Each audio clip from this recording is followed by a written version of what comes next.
All right. Hello, everybody. Welcome back to another episode. I'm so sorry. I couldn't help myself. I had to get a drink. I don't know why I started recording, but we are back with Python episode 3, baby. I know the first episode is kind of like me going off on different directions, and now we're finally getting into the meat and gravy, okay? So, in the previous episode, we learned about the syntax, comments, and variables and types, and how to do our first function, which was print hello world, right? So, we're doing a lot of progress so far, and you are doing so amazing. I appreciate you for coming out and watching these videos and learning with me and getting motivated, because that's what we're here to do, baby. Me and you and me, all of us, because we are one together. And I'm so appreciative of life and everything I've been given. And excuse me. So we're gonna be doing awesome things from here on out, okay? Everybody, we're going to be doing awesome things from here on out, and I want you to say it with me. We are going to be awesome things from here on out.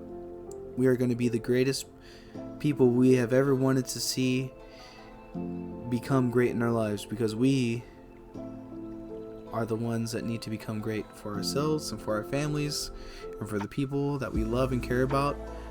And then we can share that with one another, and everyone can start growing. That's just how I feel and believe. But anyway, let's get into some Python. I'm sorry for wasting 2 minutes of your time in the beginning of this video, but let's get back into it. So, we just got the type in our previous episode, right here, type X, and it gave us a float value because, remember, floats have a decimal point,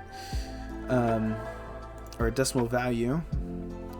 And then here we go. So this is about single double quotes. So when you write strings, like in JavaScript, it doesn't matter, right? So JavaScript, you can write a string as double quotes or single quotes. And sorry, I gotta turn this down just a tad.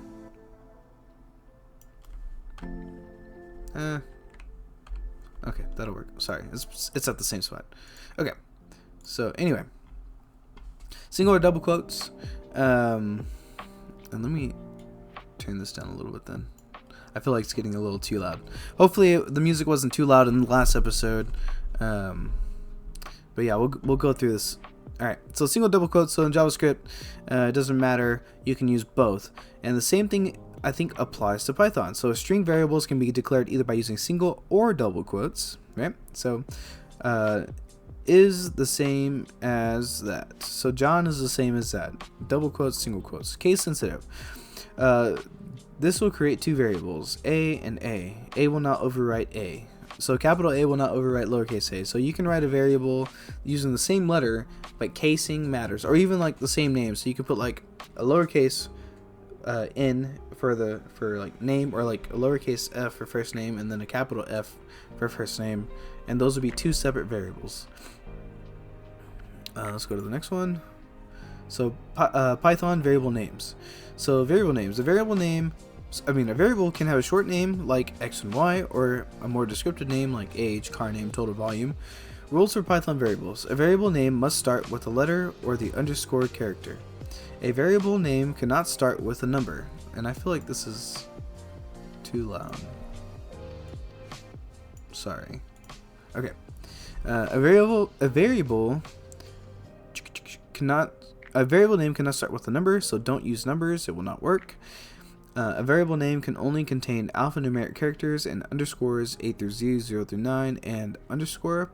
If variable names are case sensitive, age, and age are three different variables.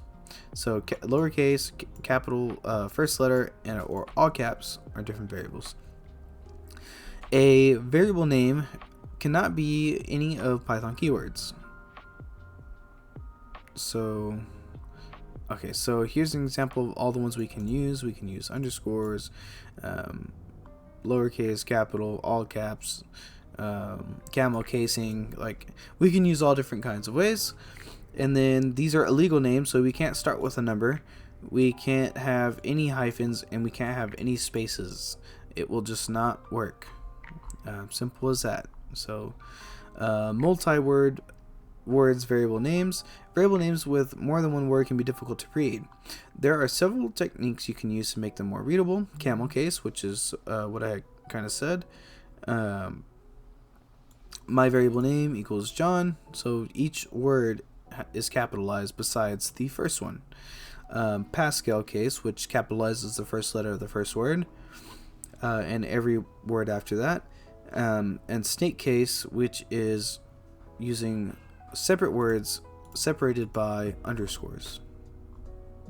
So that's those are the naming conventions that you can use in Python. Assign multiple values. Python variables assign multiple values. So many values to multiple variables. Python allows you to assign values to multiple variables in one line. X, Y, and Z, orange, banana, cherry. So you can go, that's cool. Okay, so you can assign in respective order. So how these are separated by commas, in the order that they represent here is the way that they're going to go here, and these values will be assigned orange to X, banana to Y, cherry to Z, and then you can print each individual one. And we can actually just copy the code and put it in our editor. And let's comment this out. Oops. Boom. And let's try it out. And there it goes in its respective order. Let's see. One value to multiple variables. So we can assign, and the way we do that is by making them all equal to each other. Interesting. Okay. Unpack a collection. And it's right here. I'm sorry. If I'm going too fast and you're not able to see what I'm doing, I am so sorry. I'll zoom in a little bit more. So yeah. So there we go. Print X, Y, Z. And these are all equal to the same value of orange. And essentially it's just like saying XYZ there. Unpack a collection. If you have a collection of values in a list, tuple, etc., what is a tuple? Let's look at what that is. And in these videos, like, I want to teach you. Oh, I'm sorry, I have an ad playing. Skip. I didn't even realize. So what is a tuple? Tuples are used to store multiple items in a single variable. Tuple is one of 4 built-in data types in Python, used to store collections of data.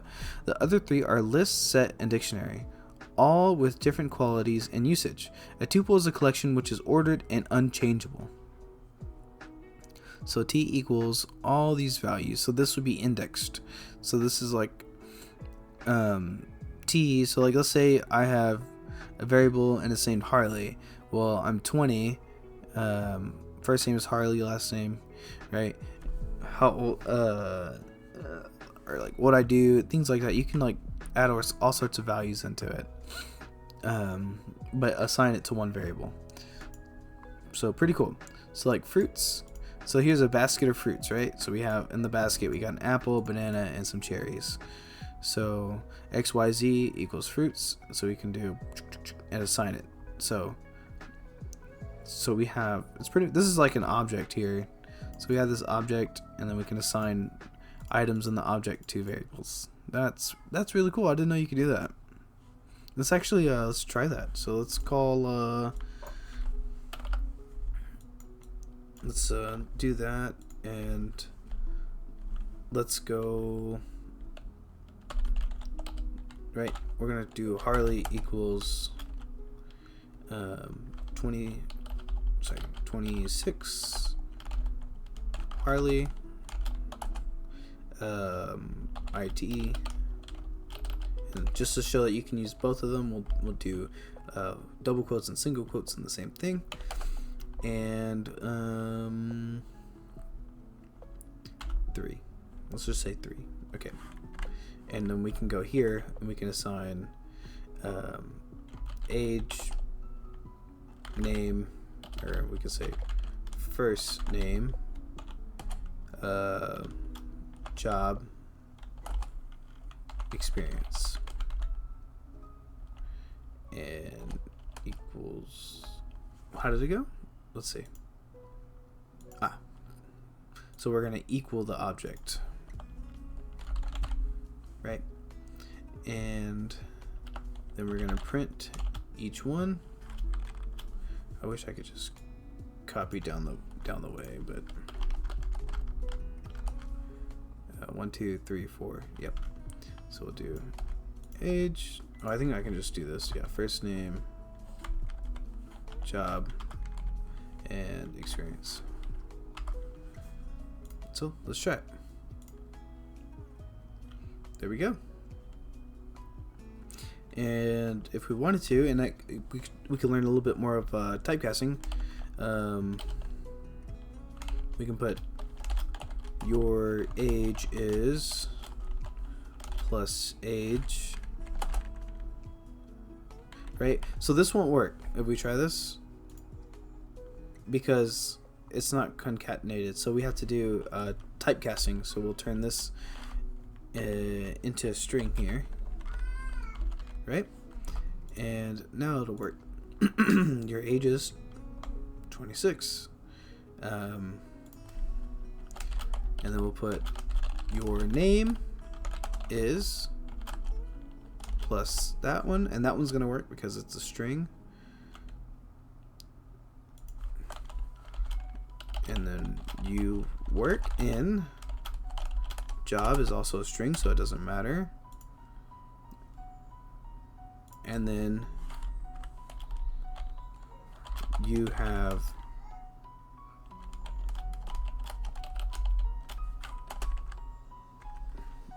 and then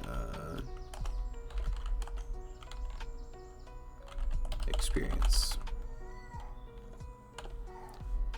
And this isn't going to work either because, again, this, oh, we forgot to add a plus, but it's not going to work anyway because we didn't concatenate it. We didn't do typecasting.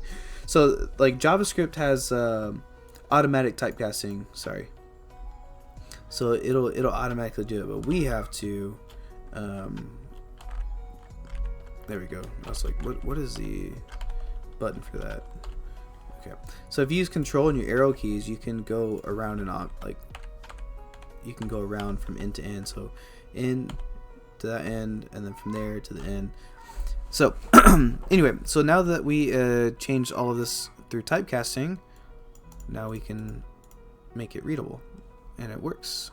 So that's a little program that we just made ourselves. So right here, we're calling Harley and adding Harley's values to these variables here, and then we can call them in any way we want. All right, that is pretty neat. I like that. Output variables. The Python print function is used to output variables. So Python is awesome, and you can output it. In the print function, you output multiple variables separated by a comma. X equals Python, Y equals is, and Z equals awesome. And we can print, so we can print multiple lines all in one. And you can also use a plus.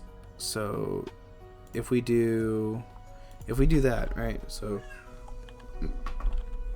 that's a lot of work right now. Copy and paste. Okay, so let's copy and paste that, right? So now Python is awesome, and it adds automatic spacing. Interesting. Didn't know that. Well, I guess so, because it's a new one each time, and then or you can use a plus, so you just have to add spacing in between. So if you do comma, you don't have to add spacing. If you do plus, you need to add spacing in between each variable, or each value for that string, like for the strings at least. Notice the space character after Python. Notice the space character after Python and is. Without them, the result would be Python is awesome. For the numbers, the plus character works as a mathematical operator. So x equals 5 and y equals 10, and when you do x plus y, it should equal 15. So let's try it.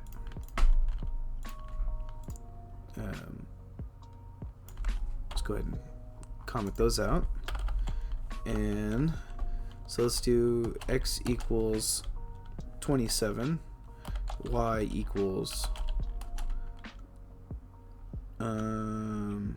24. Wait, 24. 26, 24. And then we'll do print x minus y. And when that runs, we should get 2. So, pretty neat stuff. This would not work because you can't add. It was like the concatenation error that we were getting. We just can't add integers and strings together. It just doesn't work. In JavaScript it would work, but here it just doesn't work. The best way to output multiple variables in the print function is to separate them with comma, which even support different data types. Okay, so if you want to list both of them in your output, you'd separate them by a comma. So name, Harley, and age 26. Print name, age. There we go. Harley 26, right? And if we do this, how it showed the error, this will not work. See, it's not concatenated. We'd have to typecast the age into a string. Okay. So hopefully you guys are understanding that so far. It's really not too hard. This is like fairly simple to start with. So I'm really liking Python a lot, actually. Okay, so let's see. Next, global variables. Global variables that are created outside of a function, as in all of the examples above, are known as global variables. Global variables can be used by everyone, both inside of functions and outside of outside. Example: create a variable outside of a function and use it inside the function. X equals awesome. Define my function. Print Python is plus X, and that would be awesome. So then we'd call on my function, and then it should print Python is awesome. And so we'll do that here. So name is Harley, and let's just capitalize the H. And we'll do that. So let's define a function. My function, and how did you do that? I want to see. Okay, it's a colon, and let's actually put that to the side so we can see it. Is this okay? Yeah, that's okay. So define my function, right? And then print, and you see the indentation. That's how it was before. So my name. We talked about it on why it's important. If this wasn't indented, it's not gonna work. My name is, and then plus name, right? And then we'll call upon my function, my func, and we'll execute the code. So boom, my name is Harley. Pretty cool. Some neat stuff. I hope you guys are also enjoying these tutorials, these videos, these walkthroughs. Honestly, this is just to get myself motivated and continue studying, and I really want to learn Python. I'm very grateful for where I'm at in my life and how awesome life has been to me. So and yeah, we're getting towards the end of the video, so I just want to do a little thank you guys, and appreciate everyone coming by. Those of you that made it this far into the video, please give a like, share, comment. Like, let's have a conversation down below. Maybe you have ideas for projects you want to build. Like, maybe we can do something together. Who knows? Like, I'm still learning this. I want to make stuff. I want to do stuff. I want to be a part of something. I want to do open source. But I really want to be a Python developer. Because I just love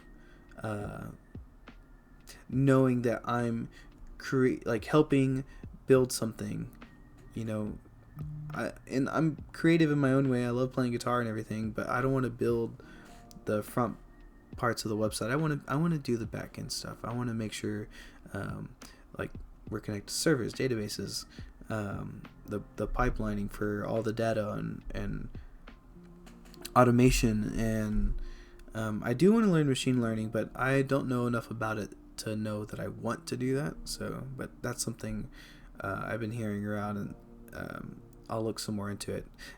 But anyway, sorry for rambling on. I appreciate it again, guys. Don't forget how awesome all of you are. We are getting somewhere in life now. We are growing, we are expanding our mind, and we're going to become Python developers, or any type of developer that we want to be. Especially if you're watching this video, you know this is where you want to be. Again, thank you guys. Peace out. Hope you guys have an amazing day. And don't forget, we are one. My name is Harley from the Free and Play. Love you guys so much.